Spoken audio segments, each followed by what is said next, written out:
বিচার নেই।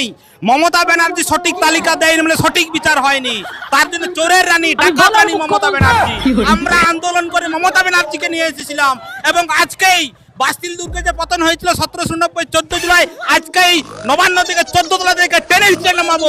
আমি আন্দোলন করেছিলাম, মমতা সরকারকে নিয়ে এসেছিলাম, আজকেই নবান্ন থেকে টেনে হিচড়ে বার করব। 2010 সালে যে মুখ্যমন্ত্রীকে 2011 সালে গদিতে বসানোর জন্য আন্দোলন করেছে আমি নিজে মুখ্য ভূমিকা ছিলাম।